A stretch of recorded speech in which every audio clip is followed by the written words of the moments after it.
Národný inštitút kardiológie vykonal klinické skúšky na kardio a štúdie sa zúčastnilo 221 ľudí rôzneho veku trpiacich hypertenziou.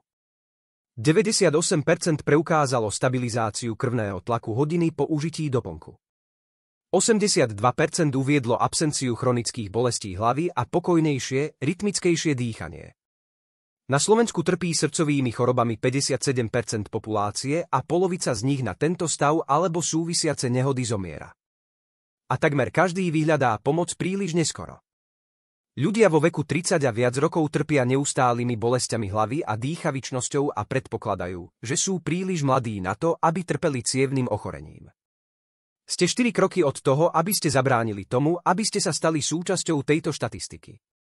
Kliknite na odkaz na oficiálnu webovú stránku, vyplňte formulár, získajte kontakt z nášho centra na potvrdenie nákupu, dostanete produkt k vám domov a zaplate až po prijatí. Kardio a znižuje hladinu cholesterolu, zlepšuje prietok krvi, pomáha okysličovať bunky, odstraňuje toxíny, tuk a kalcifikáciu žilových stien. Kardio a pomohlo pacientom zbaviť sa príznakov ako neustále bolesti hlavy, mravčenie v končatinách, dýchavičnosť, zvonenie v ušiach. S veľkou obľubou kardio a existuje niekoľko pokusov o falšovanie. Zabezpečte si ponuku na oficiálnej stránke, kým ešte máte čas získať 50% zľavu. Monika uviedla, že z kardio a zaznamenala 3 úrovne zlepšenia. Po prvé, regenerácia. Keď videl zlepšenie výsledkov vyšetrení po začatí liečby doplnkom.